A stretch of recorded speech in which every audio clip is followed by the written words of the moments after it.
Sayyidina Muhammad wa ala ali Sayyidina Muhammad. Ayuhal hadirun ittaqullaha haqqa tuqatih wa la tamutunna illa wa antum muslimun. Rabbi shrah sadri wa yassir li amri wahlul 'uqdatam min lisani yafqahu qawli. Rabbi zidni ilman warzuqni fahman bi rahmatika ya arhamar rahimin. Pak Ustaz yang dimuliakan Allah, alhamdulillah untuk malam kali ini setelah hampir sebulan pertemuan kita tidak bisa berjumpa, dan alhamdulillah pun kita bisa menggunakan aplikasi Google Meet. Mudah-mudahan tidak ada masalah untuk pembelajaran bahasa Arab ini. Terima kasih kepada para ustadz semua yang sudah setia menanti acara kita. Mudah-mudahan dalam kondisi sehat walafiat. Salat serta salam mudah-mudahan Allah senantiasa limpah curahkan pada junjungan alam baginda Nabi besar Muhammad SAW, pada keluarganya, kepada sahabat-sahabatnya, kepada tabiin, kepada umatnya hingga akhir zaman. Alhamdulillah Ustaz kita, Ustaz Talabudin sudah hadir di monitor kita di pojok paling bawah kanan kalau di Husni. Mudah-mudahan lancar Ustaz dalam kajian kali ini. Dan mohon maaf kami menutup off cam supaya suaranya rada besar. Ada Ustaz Talabudin, maka dipersilakan Ustaz Maka. Sekarang Ustazul Fadil, kita langsung saja. Bismillahirrahmanirrahim. Assalamualaikum warahmatullahi wabarakatuh. Waalaikumsalam warahmatullahi wabarakatuh. Alhamdulillahirabbil alamin. Alhamdulillahilladzi bi ni'matihi tatimmu shalihat. Nahmaduhu wa nasta'inuhu wa nastaghfiruhu wa na'udzu billahi min syururi anfusina wa min sayyiati a'malina. May yahdihillahu fala mudilla lahu wa man yudlil fala hadiya lahu. Asyhadu an la ilaha illallah wahdahu la syarika lahu wa asyhadu anna Muhammadan abduhu wa rasuluhu la nabiyya wa la rasula ba'dah. Allahumma salli wa sallim wa barik ala nabiyyina Muhammadin wa ala alihi wa ashabihi wa man tabi'ahum bi ihsanin ila yaumiddin. Ibadallah, usikum wa iyaya bi taqwallah faqad faza muttaqun, amma ba'du. Alhamdulillah wa syukurillah atas izin Allah subhanahu wa ta'ala pada kesempatan malam hari ini, setelah 1 bulan ya pasca Idul Fitri. Kalau di total ya hampir 2 bulan ya kita tidak bermulazamah di ruang kelas online. Kalau di kelas yang lama di ruang kelas Zoom meeting. Alhamdulillah di kesempatan perdana malam hari ini kita masuk di kelas baru di ruang kelas Google Meet. Mudah-mudahan Allah Subhanahu wa taala memberikan kemudahan untuk kita semua, untuk kita senantiasa menaikkan ya literasi kita, terutama dalam mendalami fikih lughah, yaitu durusul lughah al-arabiyyah. Karena kita selaku pengemban dakwah yang tentu apa yang kita lisankan melalui lisan kita ketika kita menyeru umat ya, pijakannya itu adalah Al-Quran dan As-Sunnah. Dan Al-Quran serta As-Sunnah ini merupakan kitabullah ya, firman-firman Allah, juga penjelasannya yaitu Sunnah Rasulullah SAW itu berbahasa Arab. Sehingga nanti kalau ada bahasan yang berkaitan dengan linguistik forensik gitu ya, atau fikih lughah, itu sekurang-kurangnya kita bisa diskusikan berdasarkan fact-clearingnya gitu, supaya tidak terjadi kegaduhan ya seperti yang kita rasakan pada hari-hari terakhir ini berkaitan dengan transliterasi pakar bahasa Arab yang mentransliterasikan asy'ara sebagai para musisi ya, bahwa itu menjadi sesuatu yang asing ya, memang demikian. Tapi kalau di kedudukan, berdasarkan pakem keilmuannya, ya setidak-tidaknya kalau kita tidak sepakat itu juga tidak kemudian melakukan framing-framing yang tidak sepakat. Disinilah kita teman-teman semua penting mempelajari fikih hukum, penting mempelajari bahasa Arab, ya, dengan tujuan ya tentu untuk memahami kitabullah dan sunnah Rasulullah SAW. Dan mudah-mudahan kita istiqomah bahwa pengantar kita saat ini sudah masuk ke pertemuan ke-11. Setelah sebelumnya membahas al-kalimat, ada isim, ada fi'il, ada huruf. Huruf memang tidak kita jelaskan atau kita kaji secara spesifik, tapi nanti kita akan ketemu di al-jumlah, ya, pola kalimat, terutama ketika masuknya kata depan isim ataupun kata depan fi'il. Oleh karena itu setelah bahasan isim dan fi'il, kita langsung ke tarokib. Ya, tarokib ini adalah susunan dua kata yang ghairu mufid, yang maknanya belum sempurna. Kalau boleh kita terjemahkan, ya, sekali lagi ini terjemahan tujuannya adalah untuk mengukur pemahaman melalui perbendaharaan kata dalam bahasa Indonesia, bahwasanya yang namanya tarkib itu adalah pola anak kalimat. Artinya belum pola kalimat, masih membutuhkan satu kata atau mungkin beberapa tarkib yang lain untuk menjadi pola kalimat yang sempurna. Namun sebelum kita awali perjumpaan kita dalam kelas bahasa Arab pasca Idul Fitri ini, mari kita untaikan sholawat dan salam semoga tercurah senantiasa kepada baginda Rasulullah Muhammad SAW, teruntuk ahli bait, para sahabat, dan mudah-mudahan terlimpah untuk kita selaku umat beliau. Sebelum memulai, saya ingin menanyakan kembali, suara saya jelas teman-teman semua? Jelas, Ustaz. Jelas. Baik. Yes. Sebagaimana yang tampak di dalam monitor yang bisa teman-teman lihat, bahwa bahasan kita itu masuk di bahasan at-tarokib atau susunan dua kata yang belum memiliki makna yang sempurna. Artinya kita akan mempelajari beberapa bentuk tarkib, ya, yang dalam bahasa Arab itu memiliki pola-pola yang berbeda-beda. Dengan konsentrasi pada pembahasan malam hari ini, kita bahas dua tarkib terlebih dahulu, yaitu tarkib majzi dan tarkib idofi. Sekilas tentang tarokib. Tarokib itu jamak dari tarkib, ya, jamak taksir dari tarkib. Asalnya tarkibun, tarkibani, tarokibu, ya, tarokibu artinya tarkib atau beberapa tarkib. Tarkib sendiri maknanya adalah dua kata yang disusun yang memiliki konotasi makna tertentu, namun keberadaannya ghairu mufid atau belum memiliki makna yang sempurna jika didudukan sebagai pola kalimat. Makanya kemudian tadi saya ungkapkan di awal, kalau kita ingin transliterasikan dalam perbendaharaan bahasa Indonesia untuk mengukur memahami istilah murakkab ini atau tarkib ini, maka kiranya kita bisa terjemahkan tarkib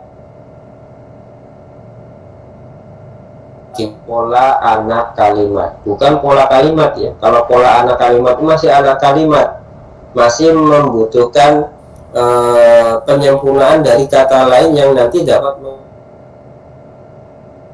membuat kalimat.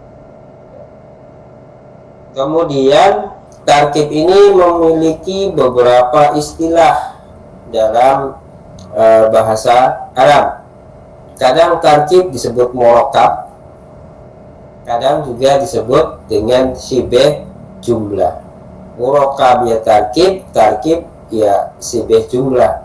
Namanya syibeh artinya menyerupai, ya, jumlah pola kalimat, sibeh jumlah atau syibhul jumlati. Nah, namanya juga menyerupai, berarti kan tidak sama. Kalau al jumlah itu adalah pola kalimat, kalau syibhul jumlah atau bahasa lisan kita dalam kebiasaan menyebutnya di pondok itu dengan sibeh jumlah. Sibeh artinya adalah menyerupai, jumlah adalah pola kalimat. Artinya sibeh jumlah atau sibeh jumlah itu tidak sama dengan pola kalimat, karenanya kita membahasakannya dengan istilah pola anak kalimat, ya. Karena itu tarkib itu adalah sesuatu yang belum mufid, beda dengan jumlah. Kalau jumlah itu meskipun kadang tersusun dua kata, misalnya alkitabu jadidun, ya, alkitab dan jadid itu dua kata, tapi dia sudah mufid, sudah memiliki makna yang sempurna sehingga dia layak disebut jumlah. Beda dengan kitabul jadidi, ya, atau kitabun jadidun, ya, kitabun jadidun, sebuah kitab baru. Nah, sebuah kitab baru itu dia tidak mufid. Kenapa? Karena tidak jelas kitab barunya itu apa dari aspek fan ilmunya, apakah kitab fikih, ya, dari aspek pemiliknya itu milik siapa dan seterusnya. Kalau bahasanya saya memiliki kitab baru itu sudah mufid, sudah memiliki makna yang sempurna. Kalau sebuah kitab baru, misalnya kitabun jadidun, maka ini belum memiliki makna yang sempurna alias ghairu mufid. Nah, pada bahasan tarkib yang akan kita kaji pada matrikulasi pelajaran nahwu, dimulai dari pertemuan ke-11 dan seterusnya, berkaitan dengan tarokib ini adalah kita akan membahas tarkib-tarkib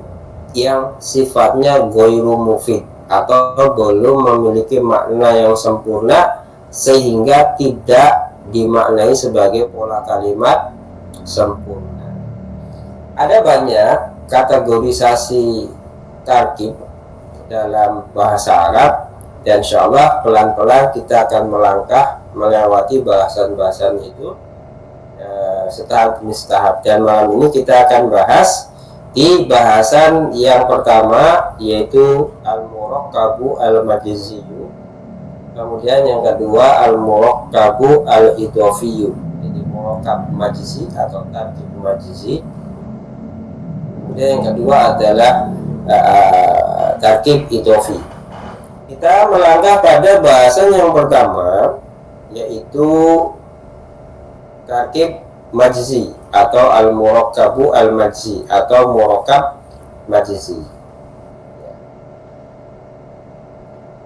Murakkab majzi merupakan dua kata yang disusun dengan makna yang bersifat majazi. Ini maknanya majaz, bukan makna hakiki, bukan makna terjemahan aslinya. Jadi ada dua kata, ya, yang disatukan. Ketika mendudukkan dua kata yang disatukan itu sebagai tarkib majzi atau murakkab majzi, maka kita memaknainya dua kata yang disusun itu bukan makna yang sesungguhnya, bukan makna hakikinya, tetapi melainkan makna majazi. Sehingga nama itulah atau kata itulah yang dimaksud, atau dua kata itulah yang dimaksud. Itu yang pertama. Kemudian yang kedua, jenis dari tarkib majzi atau murakkab majzi itu merupakan ungkapan yang kategorisasinya sebagai isim alam ghairu munsharif, ya, isim alam ghairu munsharif. Isim alam itu adalah isim dengan kategori nama, ya. Boleh nama orang, boleh nama kota, boleh nama daerah, boleh nama negara. Tapi nama-nama ini termasuk sebagai isim ghairu munsharif, yaitu isim yang tidak boleh diberikan kepadanya harokat tanwin, sehingga dalam keadaan majrur tidak boleh diberi harokat kasroh tetapi diberi harokat fathah. Jadi kategorinya ini adalah ungkapan yang memiliki makna nama, apakah itu nama orang, nama kota, nama negara, nama daerah, nama barang, dan seterusnya. Itu ya. Contohnya misalnya di sini kita contohkan salah satu kota di Yaman. Ya, salah satu kota besar di Yaman namanya Hadramaut. Tulisannya Hadra, ya. Kata pertamanya berharokat fathah, kata yang keduanya berharokat dhamma, hadro dan mautu. Tidak boleh dibaca mautun. Kenapa? Karena tadi ya dikatakan dia isim ghairu munsharif, sehingga tidak boleh diberi harokat tanwin. Nah teman-teman, Hadramaut ini adalah dua kata yang disusun yang maknanya majas, yaitu nama kota. Sehingga ketika kita memahami bahwasanya itu adalah murakkab majzi, ya, maka kita tidak boleh ya mentransliterasikan ya tarkib majzi ini dalam bahasa makna hakikinya. Kalau kita lihat nih terjemahan daripada kitab Ad-Daulah Al-Islamiyah, itu terjemahan awal itu banyak yang model-model tartib majzi yang diterjemahkan berdasarkan makna hakikinya. Dalam konteks Hadramaut misalnya, hadro itu artinya kehadiran. Hadara yahduru, ya, hadrun, ya, hadrun artinya kehadiran. Ya, maut itu adalah mata yang mutu mautun, mati. Ketika kita menerjemahkan Hadramaut atau Hadramautu, maka kita tidak mendefinisikan, kita tidak memaknai sebagai makna yang hakiki, yaitu hadirnya kematian. Kenapa? Karena makna ini sudah dipalingkan maknanya ke dalam makna majas yang artinya itu adalah sebuah nama kota di daerah atau di Yaman, di daerah ya Yaman. Sehingga kalau kita katakan ya, ana min Hadramauta, tadi katakan bahwasanya isim ghairu munsharif ketika majrur dia diberi harokat fathah bukan kasrah. Ana min Hadramauta, saya dari datangnya kematian. Kan nggak mungkin ya, saya dari datangnya kematian, itu nggak mungkin. Karena itu kita tidak menerjemahkan Hadramaut dengan makna hakikinya, tetapi menggunakan makna majasi yang makna itu adalah sebuah kota. Sehingga kalau kita katakan ana min Hadramauta, saya dari Hadramaut, saya dari Hadramaut, bukan saya dari artinya kematian. Artinya saya itu bangkit dari kematian, bukan, tetapi saya dari kota Hadramaut. Atau askunu fi Hadramauta, saya tinggal di Hadramaut, tidak saya tinggal di datangnya kematian atau kematian datang, nggak begitu, tapi dimaknai sebagai makna majas, yaitu salah satu nama kota yang ada di daerah Yaman. Kata-kata yang lain banyak seperti Baalbek, ya, di mana? Di Libanon. Baalbek dari kata Ba'lun dan Ba. Kemudian ya kota-kota di Indonesia juga sama begitu. Haur, Gelis, dari kata haur dan gelis. Kalau saya tinggal di Haur Gelis tuh, kalau saya sebut saya tinggal di Haur Gelis, ana askunu fi Haur Gelisa, itu maknanya bukan saya tinggal di bambu yang bagus. Kenapa? Karena Haur Gelis ini ketika didudukan sebagai tarkib majzi, maknanya bukan makna hakiki bahwa bambunya itu bambu yang bagus gitulah. Udah diksinya menggunakan haur, ya. Haur itu kata orang Sunda, ya. Mohon dikoreksi karena di sini banyak orang Sunda. Ini satu spesies bambu yang paling bagus, atau katakanlah bahasa yang paling bagus untuk menyebut sebuah benda namanya bambu, ya. Yang lain ada menyebut awi dan seterusnya. Haur itu katanya paling bagus, sudah begitu dikasih gelis, gitu ya. Tapi ketika menyebut ana min Haur Gelis, ana askunu fi Haur Gelis, saya tinggal di Haur Gelis, ya, saya dari Haur Gelis. Nah, itu tidak bisa diartikan saya dari bambu cantik, saya tinggal di bambu cantik, tapi saya tinggal di Haur Gelis. Kota lain misalnya Cirebon, ya, itu juga sama tarkib majzi, Indra Mayu. Lalu bagaimana tata fonetiknya, kan gitu. Di situ nggak dijelaskan tata fonetiknya, ya. Hanya diberi tahu kalau munsolid kemudian dalam keadaan majrur, kemudian diberi harokat fathah di akhirnya. Nah, kalau nama-nama kayak kota di Indonesia bagaimana? Yang jelas tidak ada kaidah baku, ya, tidak ada kaidah baku dalam penulisan fonetiknya kecuali di bagian akhir, di mana dia dalam keadaan majrurnya harus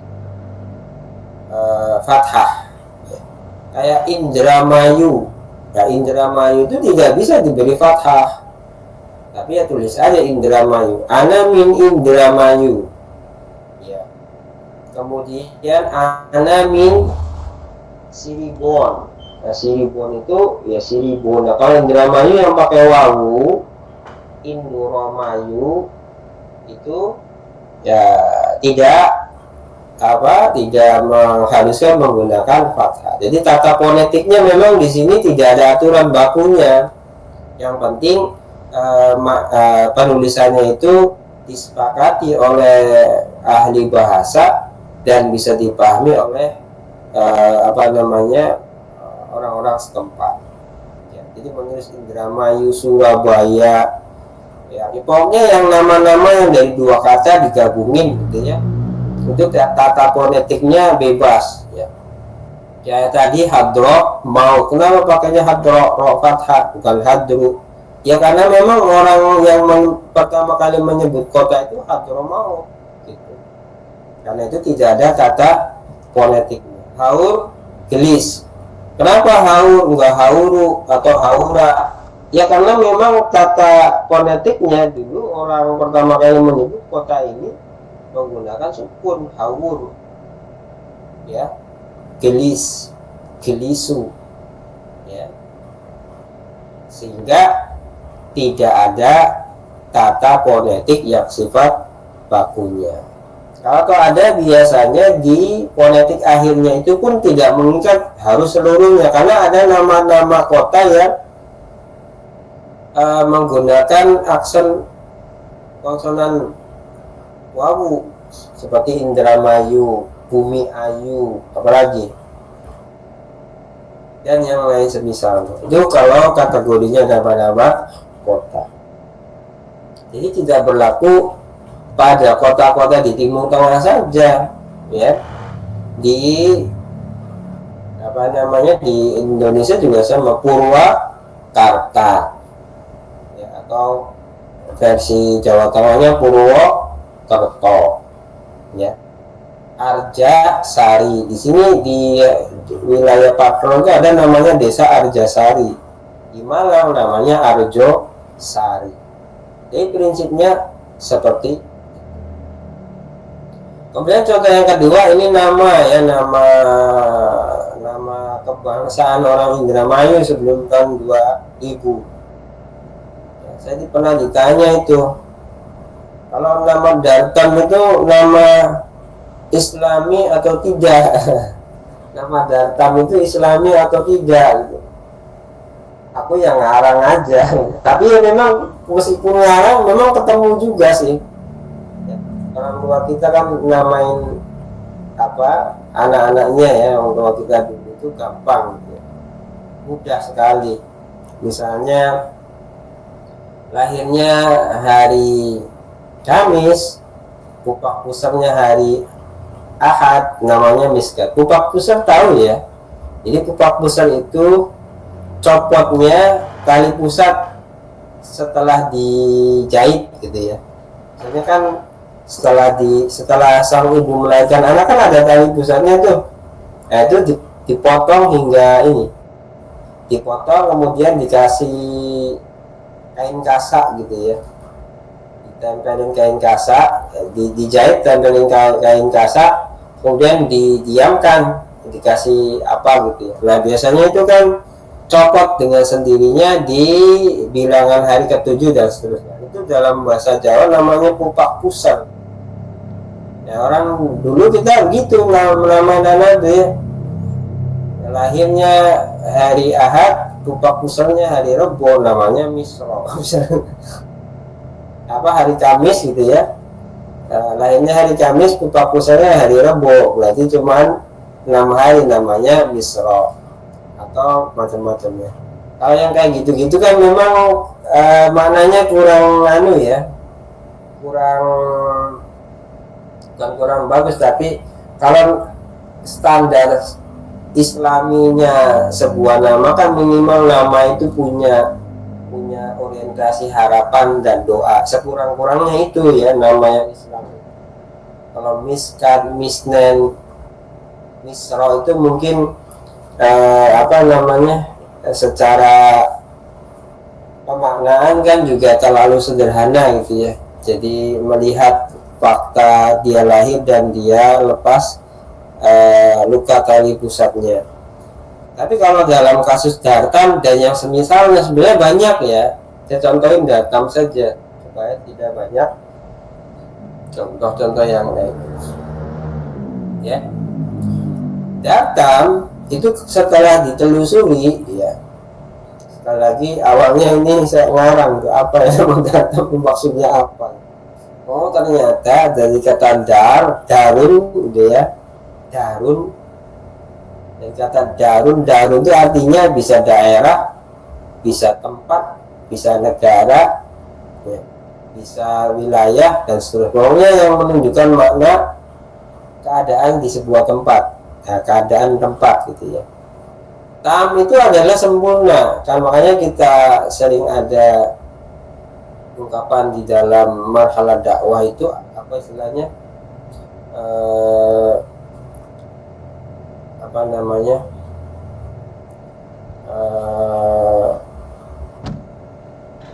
tafaul ma'al ummati tafaulan taman, kan gitu ya. Ini fase tafaul yang paling ending sebelum datangnya Nasrullah, kan gitu. Cirinya kan sudah ada ahlul quwah yang siap dan seterusnya, gitu ya.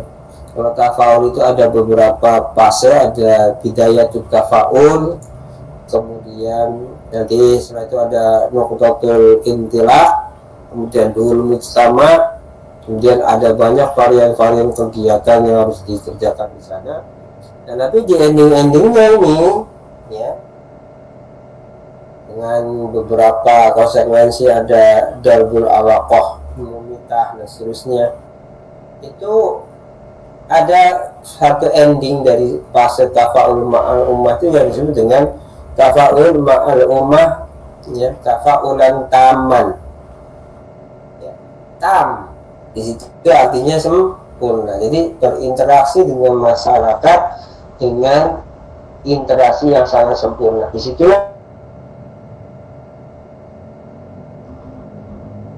ya, nah semua itu insya Allah akan Allah berikan. Sehingga nanti harusnya dengan pola traffic planning dakwah yang sudah digariskan oleh Syekh Taqiyuddin Al-Albani itu sebenarnya kita tuh punya trayeknya menjelas, dan tinggal kitanya aja ini siap atau tidak. Kemudian kita progresif, ya, berdasarkan passionnya masing-masing, ya, di tempat masing-masing, interaksi masing-masing, di interaksinya masing-masing, untuk kemudian bisa melewati fase itu, ya, bersamaan dengan para sahabat yang lain. Ya tentu interaksi saya dengan misalnya Ustaz Husni kan beda, gitu ya, dengan Ustaz Aed mungkin beda, agak beda, dan sehingga varian-varian interaksinya itu kalau semuanya jalan itu ya sangat mungkin menjadi wasilah layaknya sulaman benang yang disulam secara sistematis menjadi sebuah kain. Jadi kata taman itu sebenarnya bahasa Arab, ya, dar dan tam, dar dan tam. Sekali lagi pola kata fonetiknya itu memang tidak ada aturan, sehingga gitu ya. Ya sah-sah saja orang mengatakan demikian. Sehingga kata dartam itu bolehlah kita sebut sebagai nama yang islami. Kenapa? Karena dari maknanya secara hakiki itu menunjukkan sebuah pengharapan. Dar itu adalah tempat, tam itu adalah sempurna, tempat yang sempurna. Semua orang memiliki keinginan untuk tetap tinggal di tempat yang sempurna, apakah itu di dunianya ataupun di akhiratnya apalagi. Hanya saja ketika dartam ini kita dudukkan sebagai murakkab al-majzi, maka tidak kita maknai secara hakiki, tetapi kita maknai sebagai majzi, sehingga dartam yang dimaksud itu ya adalah isim alam atau isim nama, yaitu nama orang. Contoh lain misalnya Suharto, dari kata su dan harto. Kemudian Sutomo, dari kata su dan tompongnya, dua kata yang disusun kemudian didudukkan secara majazi maknanya, maka itu murakkab majzi. Boleh apa saja, apakah itu menggunakan bahasa Jawa, selagi nama itu memiliki makna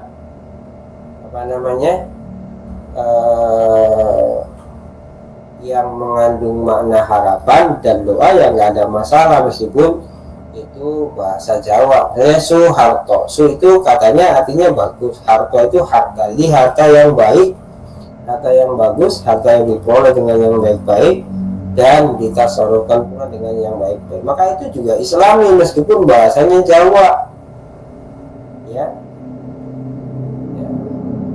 Wicaksono misalnya, wicak itu artinya bijaksana, sono apa gitu ya. Pokoknya nama-nama yang memang disusun dari dua kata, ya. Kemudian secara bahasa memiliki terjemahan yang baik, kemudian ditarkib majzikan menjadi isim nama, maka itu konotasinya itu lebih kepada isim alam atau isim nama. Jadi nanti begitu teman-teman ya. Jadi nanti kalau kita mendapati satu diksi yang polanya seperti ini, maka kita tidak bisa menerjemahkannya secara hakiki, tapi kita menerjemahkannya secara majasi. Apa itu? Ya nama. Apakah itu nama kota, nama negara, kemudian yang semisalnya. Hingga menyebutkan A, ya pasti A, tapi A itu konotasinya nama gitu. Apakah kota, negara, dan itu dari yang pertama, yaitu al-murakkab al-majzi. Ya, sekali lagi ini biasanya umumnya isim ghairu munsharif dengan spesialisasi isim alam atau isim nama. Berikutnya yang kedua, ya, al-murakkab al-idhofi. Al-murakkab al-idhofi atau tarkib idhofi atau tarkib idhofah, sama saja istilahnya ya. Idhofah itu memiliki makna menyandarkan. Jadi ada yang menjadi kata sandaran dengan penyandarannya. Dengan kata lain, hati-hati ketika kita mendapati dua kata yang disusun, ya. Nanti ada yang kata itu dimaknai sebagai dua kata yang saling menyandarkan, ada juga dua kata yang saling mensifati. Nah, ini kadang-kadang ketukar-tukar nih ya, kadang-kadang ketukar-tukar. Nanti yang kata yang saling mensikapi itu insya Allah kita bahas di pekan berikutnya pada tarkib yang ketiga, yaitu murakkab al-wasfi. Ya, nanti kita bahas man'ut na'at. Nah, kalau idhofah itu dua kata yang disusun yang maknanya adalah penyandaran, ya. Maknanya adalah penyandaran atau saling menyandarkan, yaitu murakkab idhofi. Kemudian yang harus diperhatikan, ya, bahwa murakkab idhofi atau idhofah itu rumusnya kina pertama disebut dengan mudhof,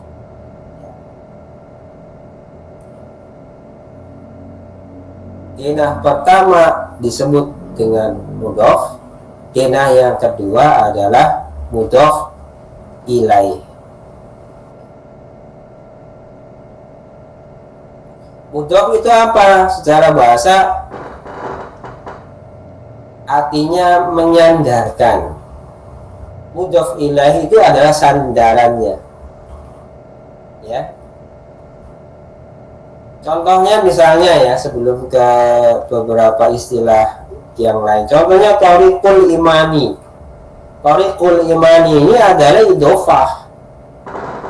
Mudhofnya thariqu, mudhof ilaihnya adalah al-imani. Thariqu itu adalah penyandaran, artinya jalan yang ditempuh. Al-imani itu sandarannya, yaitu jalan iman. Kira-kira seperti itu ya yang dimaksud dengan mudhof. Mudhof ilaih itu begitu. Mudhof itu adalah menyandarkan, ya, atau penyandaran. Kemudian mudhof ilaih itu adalah sandarannya yang dijadikan sebagai sandaran, gitu ya. Jadi teman-teman harus ingat dan harus dihafalkan sebelum nanti ke tulisan lughah jilid 3.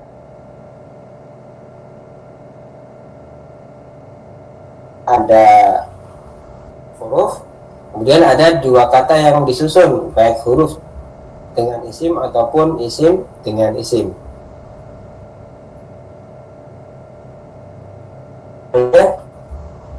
Dalam keadaan murakkab yang kedua ini, ya, yaitu murakkab idhofi, ini maknanya penyandaran atau saling menyandarkan, sehingga dinanya mudhof itu adalah menyandarkan atau penyandaran, mudhof ilaihnya itu adalah yang menjadi sandaran, gitu ya. Kemudian berikutnya, geser. Ya, keterangan-keterangan yang harus dipahami dalam memahami mudhof ilaih. Denah pertama disebut mudhof. Ya, denah pertama disebut mudhof. Ya. Kemudian denah yang kedua itu disebut mudhof ilaih. Kemudian mudhof ya merupakan isim ma'rifat berdasarkan fungsinya. Ya, garis bawahi berdasarkan fungsinya. Kan kita sudah belajar pada ciri-ciri isim. Yang namanya isim ma'rifat itu ya berdasarkan tata bahasa itu harus ada alnya. Ya. Harus ada alnya. Nah, mudhof itu dikatakan sebagai isim ma'rifah bukan berdasarkan identitasnya tetapi berdasarkan fungsinya, yaitu sebagai mudhof, bahwasanya mudhof itu adalah isim ma'rifah. Jadi nanti tidak ditelusuri berdasarkan identitasnya. Kalau ma'rifah itu harus ada alif lamnya misalnya ya. Tapi dia disebut ma'rifah berdasarkan fungsi, gitu ya. Kemudian yang kedua, mudhof itu ya i'rabnya bisa di tiga keadaan. Bisa rofa, artinya kalau belum ada kata depan ya mudhof itu berharokat domah. Kalau sudah ada kata depan nanti ada kemungkinan yang kedua dan yang ketiga. Dia bisa nasab, harokatnya fathah, dia bisa khofat, harokatnya jer. Tapi kalau tidak ada ya kata depan di depan mudhof, maka harokatnya adalah doma alias i'rabnya rofa. Makanya di rumus itu saya menyebutnya dengan rumus U. Ya, U itu adalah untuk mudhof, di mana harokatnya adalah doma. Ya, jadi catatannya mudhof itu merupakan isim ma'rifah berdasarkan fungsinya, bukan berdasarkan identitasnya. Kemudian i'rab daripada mudhof itu bisa rofa, bisa nasab, bisa khofat atau majrur. Kemudian yang kedua, mudhof ilahi itu merupakan isim dengan i'rab khofat atau majrur. Jadi wajib dibaca majrur. Wajib dibaca majrur, baik itu dengan harokat asli, dengan kasroh, ataupun dengan harokat pinjaman atau harokat cabang, yaitu berharokat fathah. Gitu ya. Kemudian yang kedua, tata bunyinya, fonetiknya. Ini ada rumusnya ya. Ada 3 rumus idhofah. Ada u-al-i, ada u-in, ada u-a. Ya, berdasarkan tata bunyinya atau fonetiknya.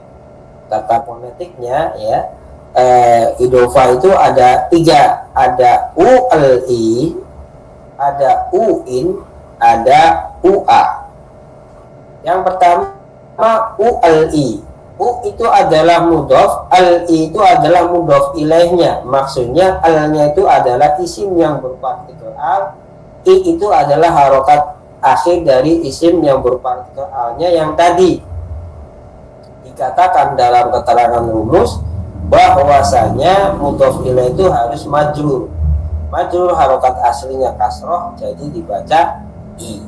Jadi yang dimaksud dengan u-al-i itu adalah mudhofnya isim ma'rifah, mudhof ilaihnya isim berpartikel al dengan harokat kasroh karena dia wajib dibaca majrur. Ya. Contohnya ya. Kitabul ustadi. Kitabul ustadi. Asalnya kitabu ditambah al-ustadu. Kitabu, kenapa kitabu? Karena dia ma'rifah berdasarkan fungsinya. Tidak dibaca kitabun, tidak dibaca al-kitabu, gitu ya. Tapi dibacanya kitabu karena dia ma'rifah berdasarkan fungsinya. Kemudian ditambah mudhof ilaihnya adalah al-ustadzu.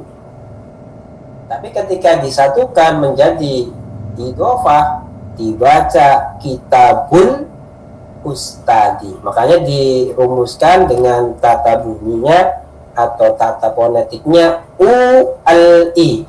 U itu adalah harokat akhir dari mudhofnya, ya. Al-i itu denahnya adalah isim ma'rifah yang berpartikel al.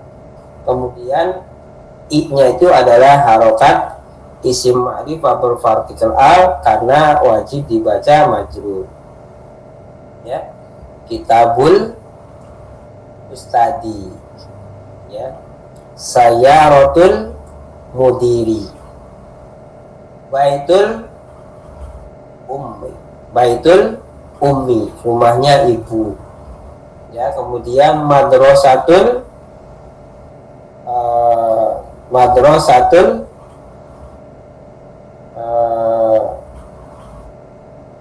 madrasatul siapa? Madrasatul Husaini, ya, madrasahnya Husain dan seterusnya. Jadi yang pertama ULI. Kemudian yang kedua, tata bunyinya berfonetik uin. Uin, yaitu mudhofnya berharokat duma, kemudian mudhof ilaihnya isim yang bertanwin. Nah, isim yang bertanwin itu ada dua, teman-teman, ya. Ada isim nakiroh, ya. Isim nakiroh itu isim yang belum teridentifikasi bendanya. Ada isim alam yang bertanwin, isim nama yang bertanwin. Jadi ini bisa nakiroh, bisa ma'rifah.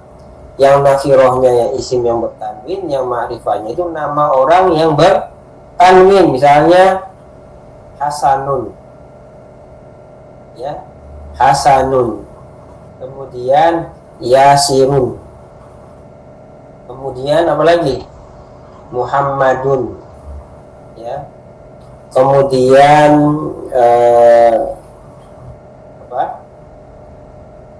ya pokoknya nama orang yang bertanwin, ya, nama orang Mahmudun itu masuk di sini.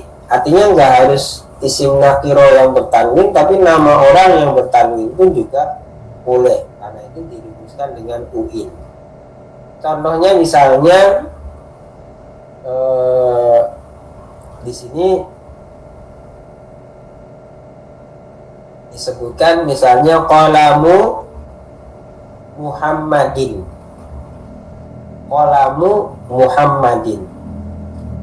Asalnya dari kata qalamu mudhof ditambah Muhammadun mudhof ilaih, dibaca qalamu Muhammadin, ya. Qalamu mudhof, ya, kata yang menyandarkan, ya, atau penyandaran, kata yang mengandung penyandaran. Muhammadin itu yang menjadi sandarannya, bahwasanya pena itu miliknya Muhammad, ya.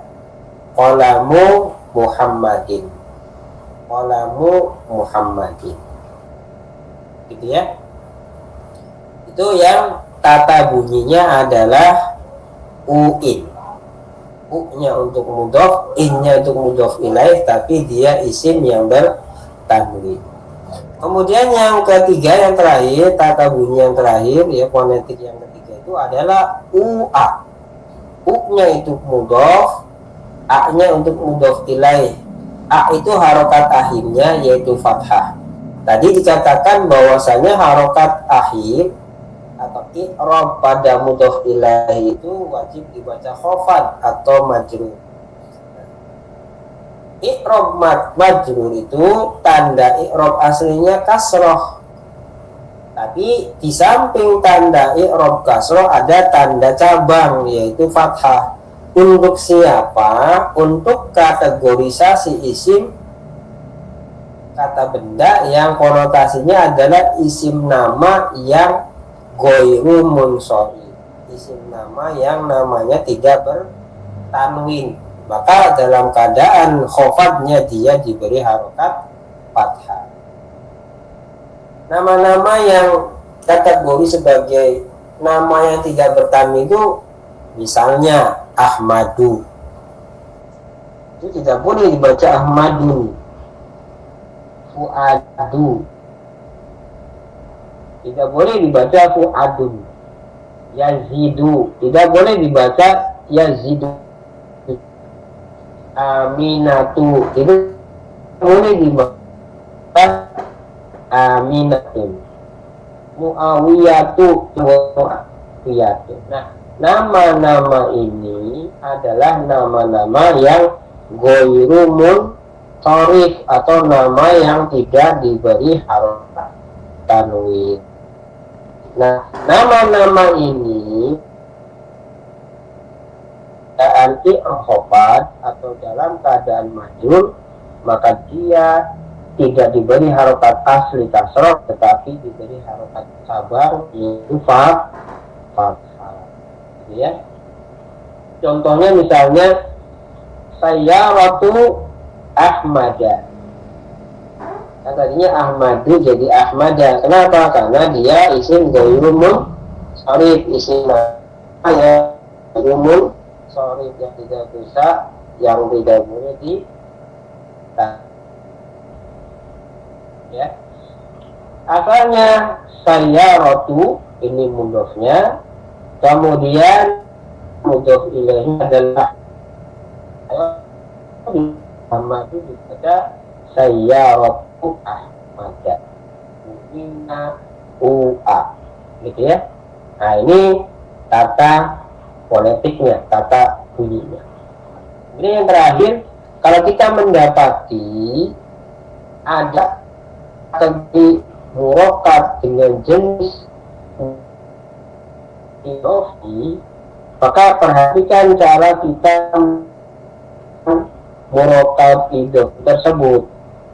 Ya, maka di sini ada 3 kemungkinan dari makna murokkab idhofi yang harus kita pahami. Yang pertama, maknanya dimaknai sebagai dari atau huruf min, ya, dimaknai sebagai dari. Contohnya idhofah dengan fonetik uli dicontohkan dalam nasru ditambah Allahu dibaca nasrullahi. Jadi murokkab nasrullahi adalah murokkab yang merupakan murokkab majzi dengan makna min. Maksudnya bahwasanya nasrullahi itu maknanya adalah nasrun minallahi. Ya, nasrullahi itu pertolongan Allah. Maksudnya adalah pertolongan minallahi. Nasrun sebuah pertolongan minallahi yang datangnya dari Allah Subhanahu wa ta'ala. Jadi antum pandai-pandailah memaknai idhofah dengan ya 3 kategori ini. Yang pertama adalah min, maknanya litab'id, ya, maknanya itu sebagai bagian dari sebuah keadaan, ya, nasrullahi maknanya nasrun minallahi, pertolongan Allah itu maknanya pertolongan yang datang dari Allah Subhanahu wa ta'ala. Kemudian makna idhofah yang kedua itu bisa dimaknai dengan huruf fi, di atau di dalam. Contohnya ashabul jannati. Ashabul jannati. Ashab itu artinya yang memiliki, orang-orang yang memiliki. Ya. Al jannati itu surga, maksudnya orang-orang yang menjadi ahli surga. Nah, ini ashabul jannati itu maknanya sama dengan ashabun fil jannati. Ashab orang-orang, ya, fil jannati yang ada di surga. Jadi makna yang kedua, idhofah itu bisa diartikan sebagai fi. Memang dicontoh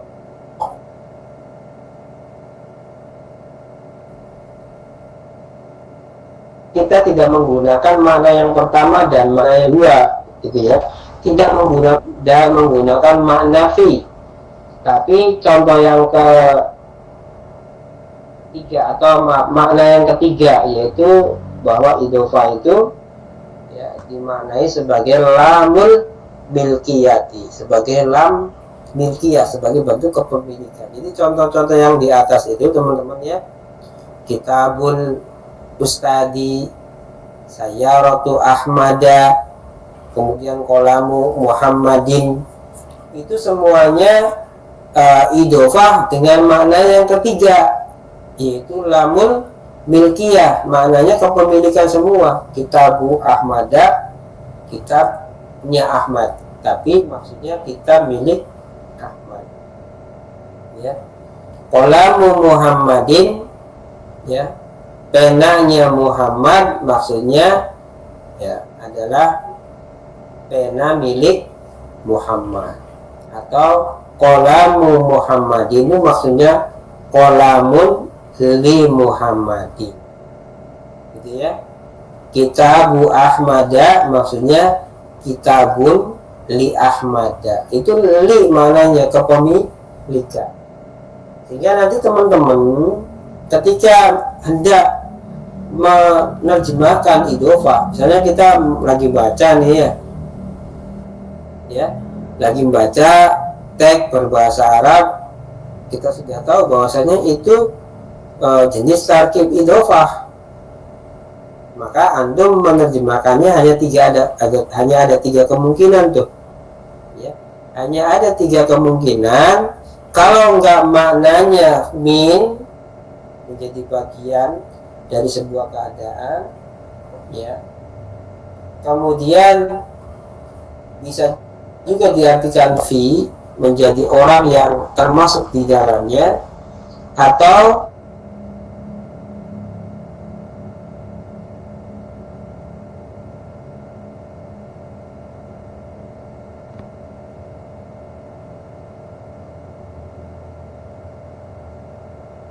berarti ya lam atau lamun milki. Itu mengenai idhofah. Sudah selesai materinya. Ada yang tanyakan sebelum kita praktik baca terjemah dan analisa dari bahasan dua murokab ini?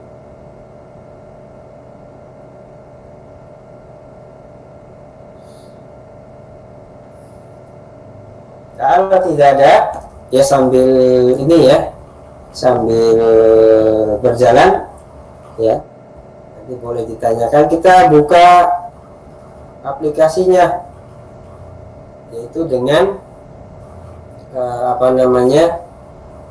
membuka kitab Bidayatul Muta'alim.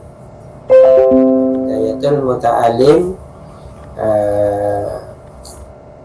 namanya bidayah ya, berarti pengantar. Muta'alim itu orang belajar, pengantar orang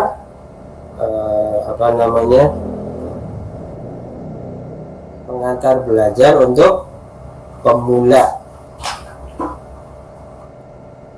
Kita kalau tidak salah baru sampai Al-Ihsan, Ustaz. Berapa ya? Saya cek lagi.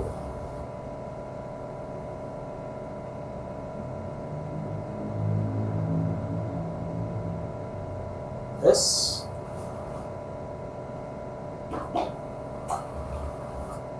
maratibuddin, harus bawahnya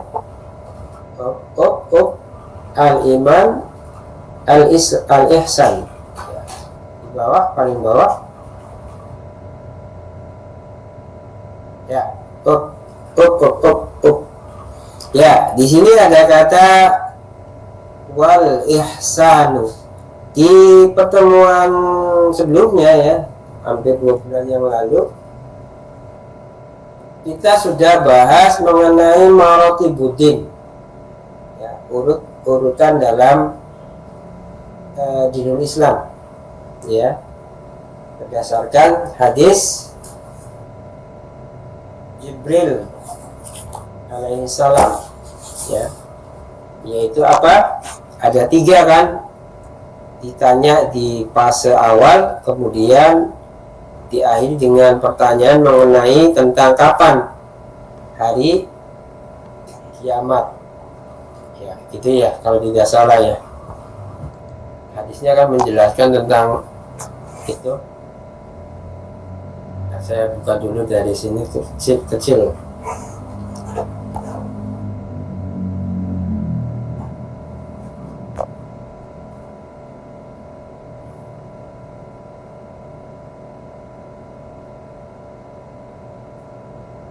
Ya, jadi dalam sebuah fragmentasi hadis, Rasul ditanya apa itu Islam, apa itu iman, apa itu ihsan. Apa itu Islam, apa itu iman, apa itu ihsan. Yang menurut para ulama, pertanyaan ini yang dijawab oleh Nabi itu sebagai pilar-pilar di dalam dinul Islam yang disebut dengan maratibuddin. Ya, di pemula, orang yang misalnya baru masuk Islam itu, ya ini yang harus dipahamkan terlebih dahulu. Ya, dua 1 bulan kalau udah selesai gitu ya. Lalu nanti ke yang lain-lainnya. Nah, kita akan masuk di al-martabah as-salisah, ya, urutan yang ketiga, yaitu ihsan.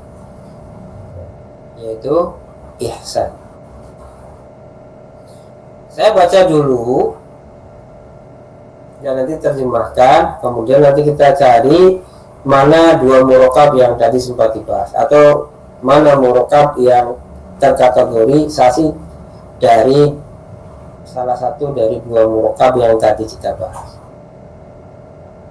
Perhatikan halaman 5 yang ada di monitor, kemudian di qiraah wal ihsan dituliskan wal ihsanu,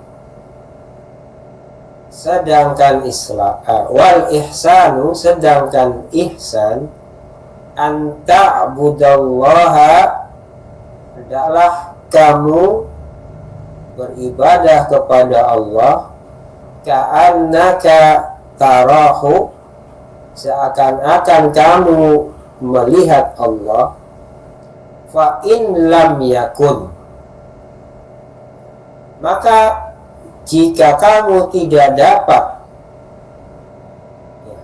fa in lam takun, jika kamu tidak dapat tarahu, melihatnya atau melihat Allah, fa innahu yaraka, maka sesungguhnya ia, Allah Subhanahu wa ta'ala, yaraka, telah melihatmu atau dapat melihatmu. Nah, definisi ihsan berdasarkan apa yang dijawab oleh Nabi Shallallahu Alaihi Wasallam di dalam hadis tersebut, ya, kata para ulama memiliki 2 derajat atau memiliki 2 tingkatan. Ya. Tingkatan yang pertama itu yang disebut dengan musyahadah. Jadi kalau kita melaksanakan amal sholih yang merupakan implementasi dari iman dan Islam, maka pelaksanaannya itu harus ihsan. Ihsan itu definisinya tadi, rukunnya 2, derajatnya 2. Kalau tidak mampu yang pertama, minimal yang kedua. Apa itu? Wa huwa ala darajataini. Dan ihsan ini ada dalam 2 derajat, 2 kedudukan. Al-musyahadati. Kenapa dibaca al-musyahadati? Karena di sini sebagai badal, ya, juz'un min kullin dari ala darajataini, ya. Jadi al-musyahadati, derajat yang pertama musyahadah. Jadi dia itu mampu, tanda petik, berinteraksi dengan Allah Subhanahu wa taala, ya. Sebagaimana makna dari anta budallaha ka'annaka tarahu. Engkau beribadah seolah-olah engkau itu dapat melihat Allah. Jadi betul-betul layaknya orang yang sedang berinteraksi 2 arah. Nah, ihsan itu derajat tertingginya musyahadah, kayak begitu. Nah, level ini berat, ya, orang-orang kayak kita itu berat. Nah, kalau tidak mampu musyahadah, ya muraqabah. Wal muraqabati. Muraqabah itu apa? Merasa diawasi. Jadi, apa yang kita lakukan, apa yang kita katakan, apa yang kita tuliskan, data-data yang kita bikin, ini itu dan seterusnya, itu Allah lihat, Allah tahu. Sehingga kalau Allah melihat, Allah tahu, maka sikap ihsan terhadap Allah dengan amalia yang harus kita laksanakan sementara kita tidak mampu untuk musyahadah dengan Allah, minimal muraqabah. Kita itu senantiasa diawasi, kita itu senantiasa dilihat oleh Allah Subhanahu wa ta'ala. Lanjut ya, nanti di halaman 6 teman-teman baca ya. Wa hadisuna fi hadhil mukhtasari, dan hadis kita, maksudnya hadis di sini adalah pembicaraan kita, perbincangan kita. Kan ada ya kitab sebelum halaqah namanya Hadisus Siyam, Hadisus Siyami, ya, itu juga idhofah tuh ya, karangannya Syekh Taqiyuddin An-Nabhani, itu membahas beberapa pembahasan yang menjadi problematika umat di bulan puasa, namanya Hadisus Siyami, ya, Hadisus Siyami, bahasan pada hari puasa. Jadi umumnya kan daurah saum itu kan bahas tentang saum dan seterusnya. Kalau Hadisus Siyam ini membahas problematika umat, ya, yang dibahas pada bulan atau pada hari-hari berpuasa. Ya, jadi hadis di sini bukan hadis ma udifa ila Nabi sallallahu alaihi wasallam qaulan wa fi'lan wa amalan wa taqriran wa sifatan, bukan ya. Tapi di hadis di sini adalah apa itu? Pembicaraan, obrolan-obrolan, diskusi. Dalam konteks wa hadisuna di sini adalah pembahasan mengenai ihsan yang dimaksud. Derajat yang ada di bawahnya yaitu iman, Islam dan ihsan. Ya. Bahasan kita dan pembicaraan kita fi hadal mukhtasari, pada ringkasan ini, saya kunu anil imani, akan mengetengahkan bahasan dari persoalan iman, wa bayanu arkanihi, dan penjelasan rukun-rukunnya. Perhatikan kata-kata bayanu arkanihi, bayanu arkanihi ya. Bayanu itu mudhof, arkanihi mudhof ilaih.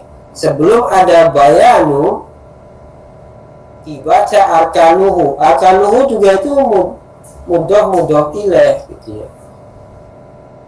Jadi kalau ada mudhof ilaih diawali dengan kata yang bisa diposisikan sebagai mudhof, maka mudhof ilaih yang belakang itu dianggap sebagai mudhof ilaih, gitu ya. Jadi di sini bayanu arkanihi, sebenarnya sebelum ada bayanu dibaca arkanuhu itu juga sudah idhofah. Arkanu itu adalah mudhof, hu itu adalah mudhof ilaih, tapi dia menggunakan isim domir mutasil. Domirnya itu nempel di kata di depan. Tapi di sini diberi kata lain sebelum mudhof pada idhofah arkanuhu, yaitu bayanu. Maka secara otomatis mudhof pada mudhof ilaih arkanuhu itu secara otomatis menjadi mudhof ilaih karena sudah ada penyandar yang lain, yaitu bayan. Ya. Kembali di sini ya. Wa bayanu arkanihi, kan mudhof ilaih itu harus dibaca jar atau majrur. Tadinya arkanuhu karena ada penyandar di depannya, ada mudhof di depannya, maka mudhof ilaihnya yang awalnya mudhof itu adalah doma menjadi majrur. Wa bayanu arkanihi, dan penjelasan rukun-rukunnya. Wa ahammu, dan urgensitas ma yata'alliqu. Maknya itu adalah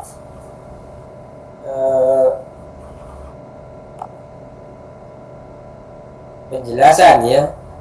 Ya, wa ahammu ma yata'alliqu, dan urgensitas dari apa-apa yata'alliqu yang berkaitan, fiha di dalamnya, ai fil imani ya, maaf, fi arkanihi ya, atau fi arkanil imani ya, insya Allahu, insya Allah. Jadi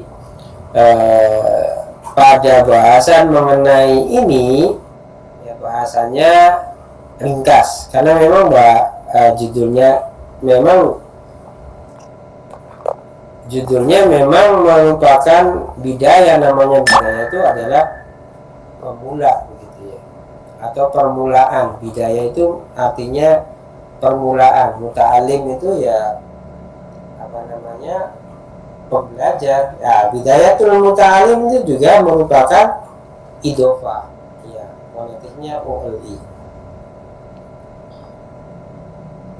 Baik, berikutnya halaman 6, al-imanu wa ahammiyatuhu. Silakan, ada yang mau baca?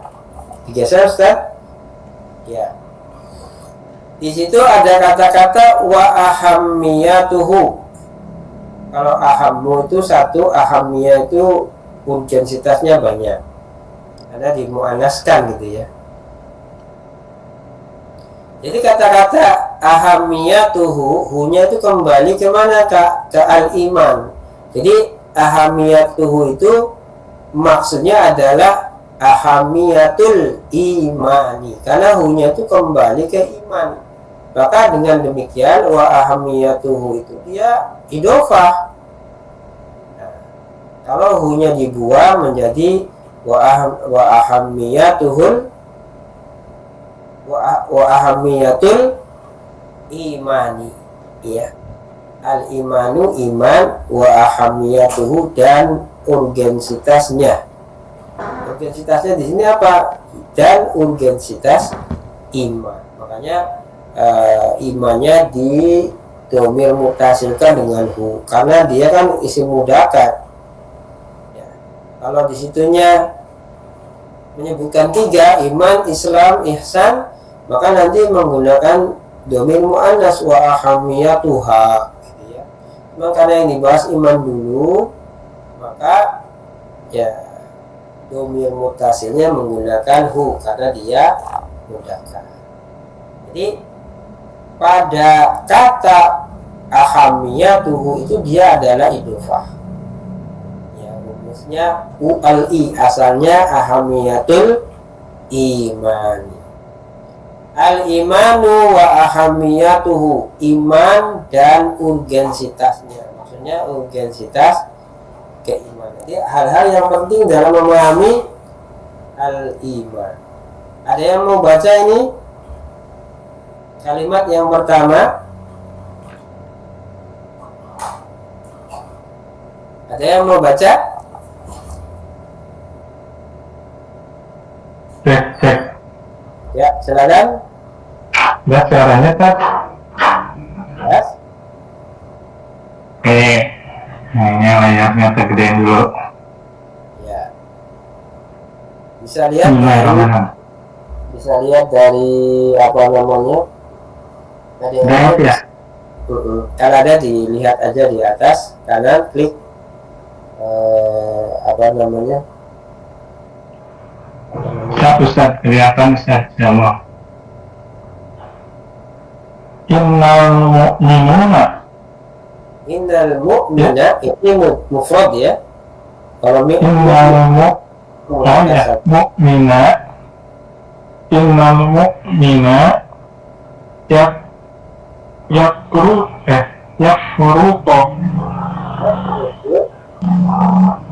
yafruqu anil kafiri wal munafiki biwujudil imani fi qalbihi wa bayyana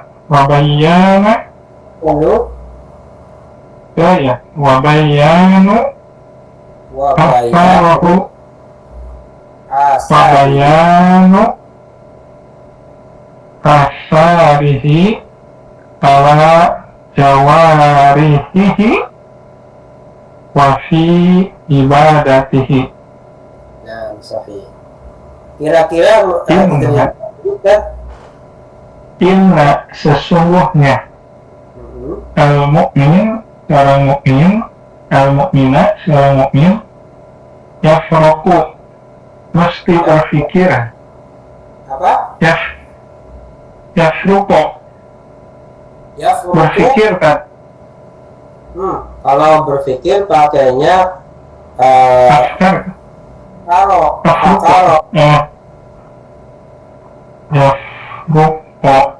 kalau ini rokok. Memisahkan. Apa kan? Ya, berbeda. Berbeda dengan anil kafiru, dengan kafiri, dengan orang-orang kafir, wal munafiki, dan orang-orang munafik, diwujudi dalam wujud al-iman, ini keimanannya di qalbihi, di dalam hatinya.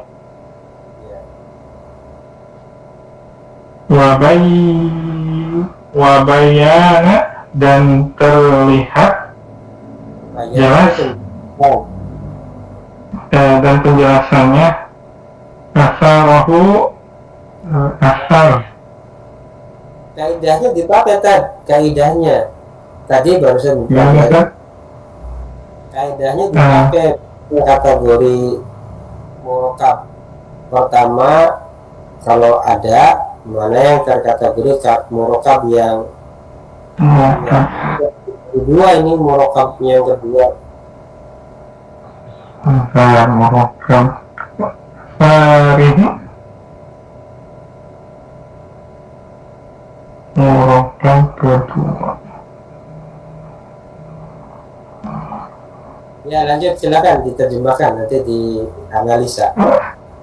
Asal ini terlihat dari asalnya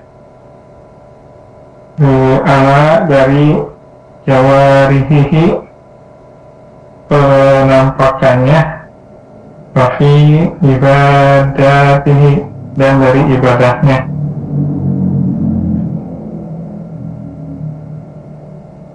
Terus kita akan coba, ya scroll. Kita akan coba menganalisa mana salah satu dari murakab yang tadi dibahas. Yang jelas majzi tidak ada, yang ada tidak ada idofi, dan ini lebih dari 3 ya. Makanya nanti ketika belajar kita harapkan langsung diaplikasikan ya dalam pembacaan dan juga pemaknaannya. Baik, mana saja nah, kita ulang untuk mentafsir bacaan yang sudah dibaca.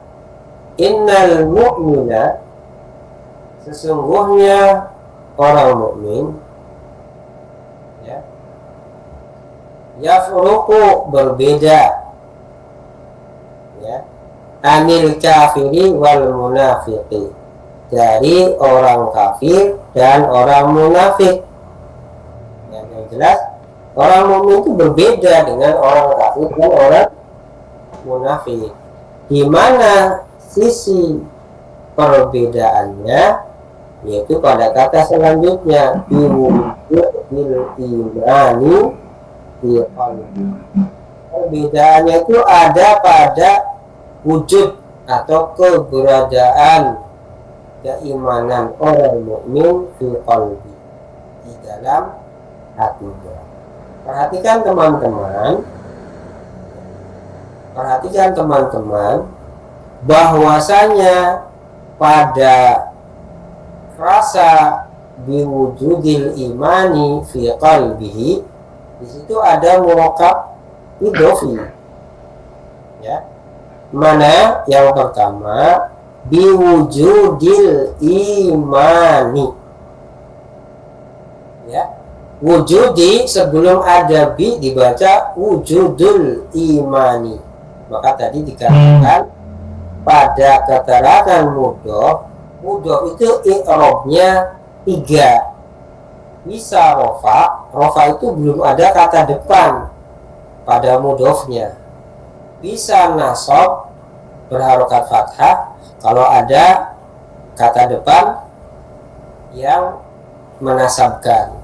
Bisa juga khofad bila ada kata depan atau huruf yang menjerkan. Nah, di sini ada kata-kata bi, ada huruf bi. Maka dengan demikian yang tadinya wujudul imani, karena adanya bi, maka mudhofnya dibaca khofad menjadi biwujudi. Ya, biwujudil imani. Pertanyaannya, manakah yang terkategori sebagai murakab idofi? Ya, tadi biwujudil imani, hanya saja mudhofnya dalam keadaan khofad atau jar disebabkan adanya huruf ba, gitu ya, biwujudil imani. Kemudian ya, yang kedua pada kata fi qalbihi. Di situ ada kata-kata fi. Nah, sebelum ada kata-kata fi, ya, kata di depannya itu dibaca qalbuhu. Berarti ini adalah oknum, karena dia kata ganti. Nah, oknumnya kemana nih? Hatinya siapa? Maka hatinya kepada innal mu'mina. Jadi di situ adalah qalbul mu'mini, karena diganti dengan dhamir muttasil maka dibaca qalbihi. Ini juga adalah murakab apa tadi? Idhofi. Sebelum ada fi dibaca qalbuhu atau qalbul mu'mini. Setelah ada fi dibaca fi qalbihi atau fi qalbil mu'min. Itu murakab idhofi yang kedua. Kemudian murakab idhofi yang ketiga adalah wa bayanu asarihi. Bayanu asarihi. U-I. Ya. Sebelum ada bayanu asaruhu ini juga murakab idhofi. Hunya kemana? Kalau tadi fi qalbihi, ya, hunya ke al-mu'mina. Kalau asarihi, ya, kembali ke al-iman, ya, sehingga dikatakan wa bayanu asarihi, dan penjelasan dari pengaruh keimanannya. Asarihi, hinya ke al-iman, itu juga sama murakab idhofi.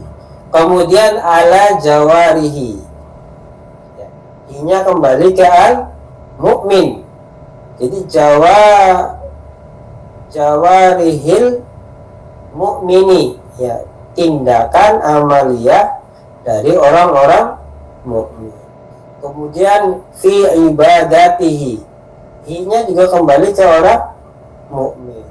Jadi ibadatil mukmin. Nah, teman-teman, di sini kita bisa melihat ada lebih dari 3, ya, ada lebih dari 3 murakab idhofi. Yang pertama adalah tadi wujudil imani, kemudian qalbihi, bayani asarihi 3, jawarihi 4, ibadatihi 5. Ada 5 apa? Murakab idhofi.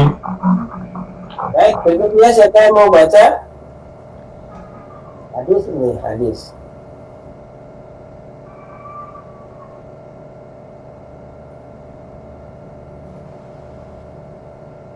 Baik, Ustaz. Ya, silakan. Coba ya, Tad. Bismillahirrahmanirrahim. Wal imanu bi awal imanu bi da'i wasabuna sa'batan. Wal imanu bid'un wa sab'una syu'batan. Su'batan. Yajtahidu kullu muslimun ala hasabin imanihi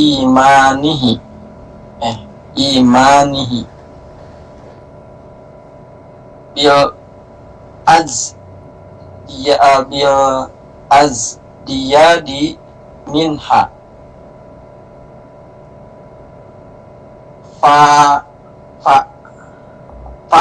fa'alaha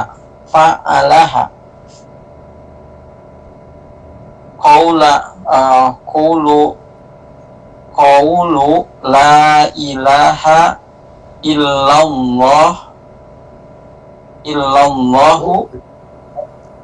wa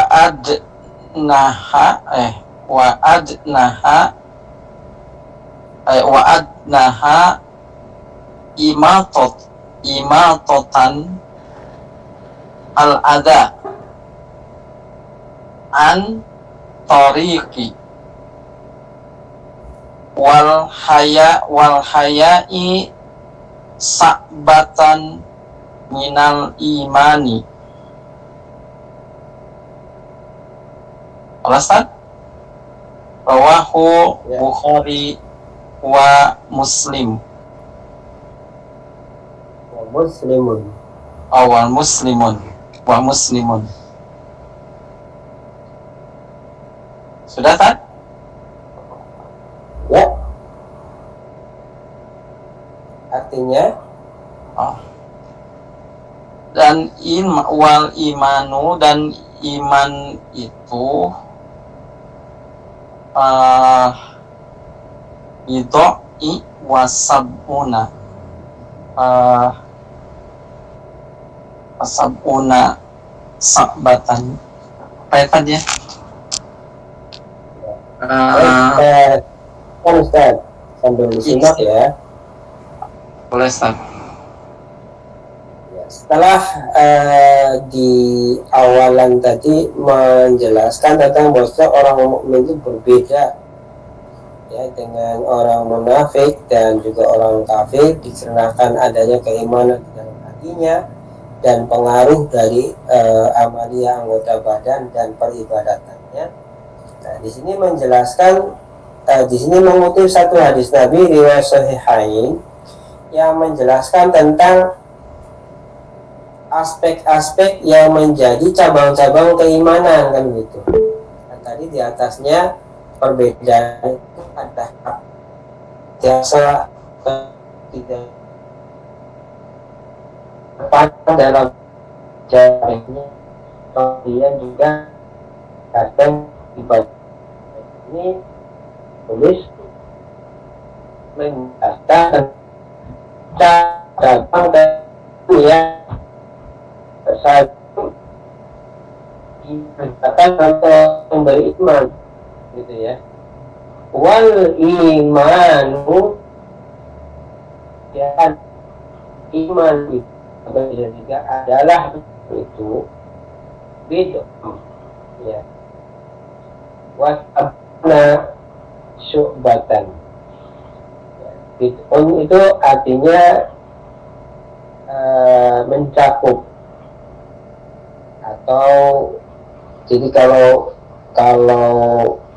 satu keadaan itu terbagi dalam banyak hal, jadi bid'un itu adalah hal-hal tersebut maksudnya ya.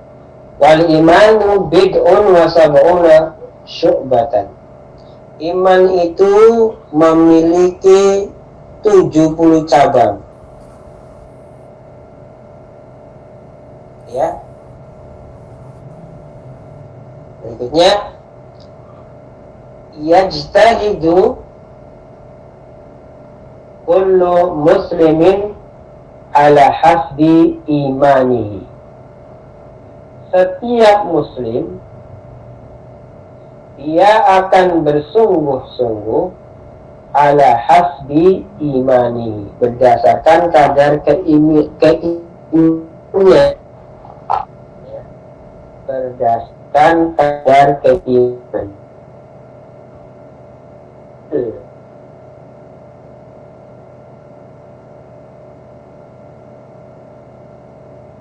Yang ada pada dirinya. Jadi timbangan dari kesungguhan seorang mukmin itu ya dengan tepatnya keimanannya.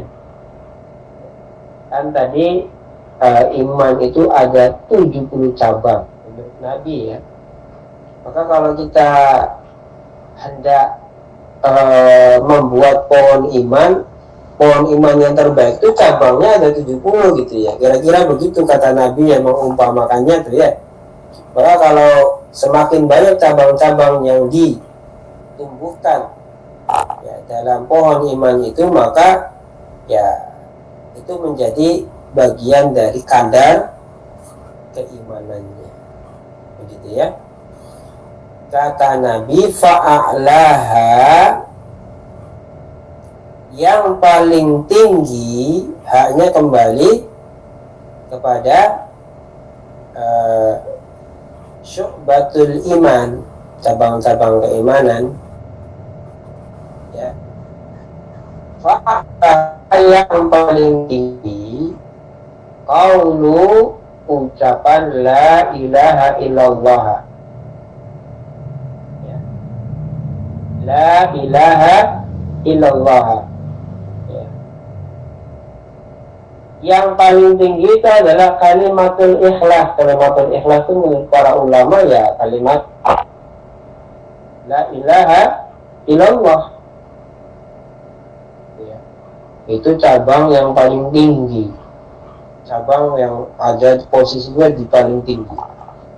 Kemudian wa adnaha, dan yang paling rendah itu adalah imatatul adza. Imatah itu menggeser atau apa sih ya, jadi kalau ada sesuatu hal yang kurang layak kemudian menghalangi kita, kemudian kita singkirkan, itu namanya imatah.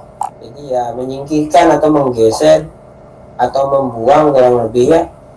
Imatatul adza, adza itu semacam sesuatu barang yang berbahaya ya, apakah itu beling, duri, kayu, pokoknya secara physically bentuknya bisa apa saja, sesuatu hal yang membahayakan ya.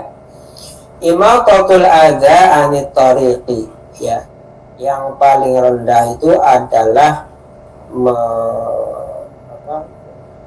membuang duri ya, kira-kira gitu ya, atau membuang duri. Imatah itu menyingkirkan duri, beling gitu ya. Anit tariqi, dari jalan ya. Wal haya'u, haya ya, rasa malu, dan rasa malu syu'batun minal imani, merupakan bagian dari cabang keimanan. Rawahu al-Bukhariyu wa Muslim. Hadis riwayat Imam Bukhari dan Imam Muslim. Perhatikan teman-teman ya.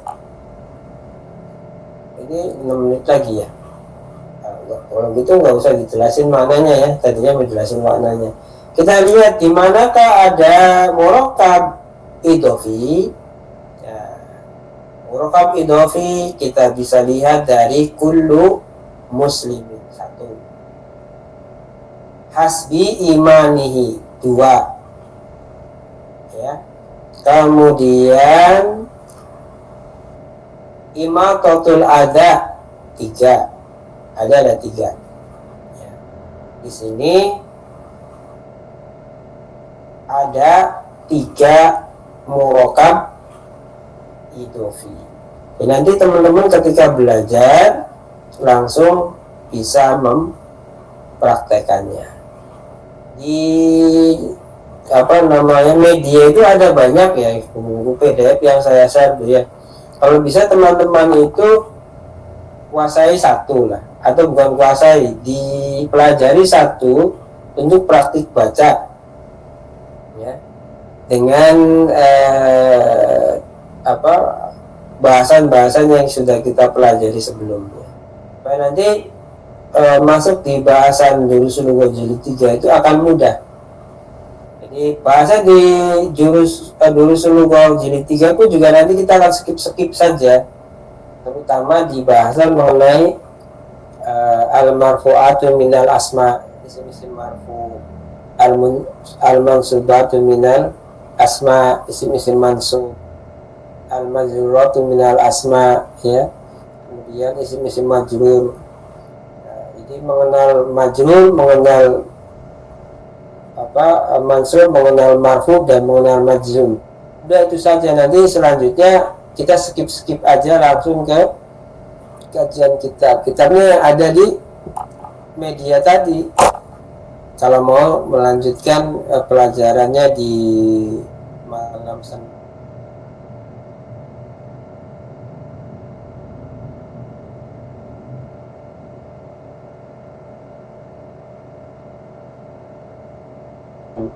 Al-mansubat,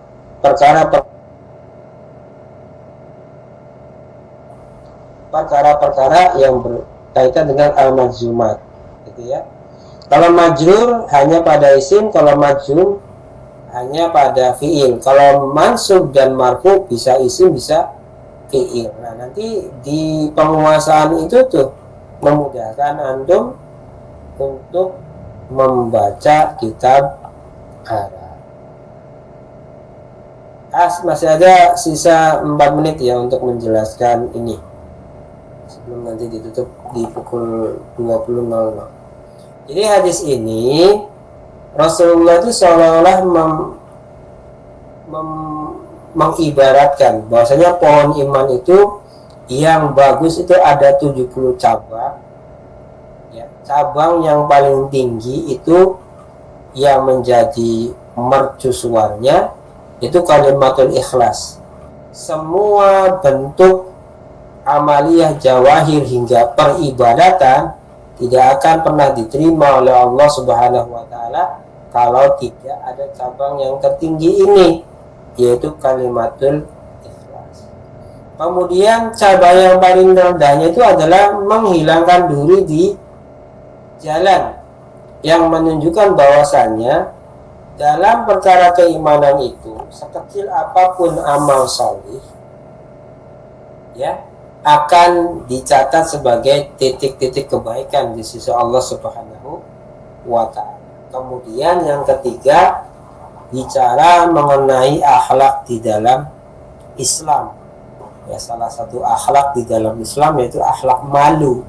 Bahwasanya jangankan orang yang tidak beramal, orang yang beramal soleh pun juga harus memiliki rasa malu. Kenapa? Agar amal-amal yang telah ditunaikan itu bukanlah menjadi amal yang dibumbui dengan bumbu-bumbu riya, bumbu-bumbu sum'ah dan yang lainnya. Oleh karena itu, ya, orang yang beriman yang melaksanakan jawarihnya kepada amal soleh, orang yang melaksanakan jawarihnya kepada ibadah kepada Allah juga harus tumbuh cabang malu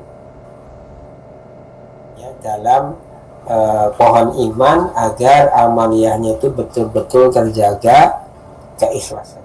Kurang lebih seperti itu, dan pada akhirnya materi kita sudah kita cukupkan dari awal sampai akhir, dari materi hingga penerapannya, dari praktik baca, terjemah dan analisa murokab yang kita pelajari.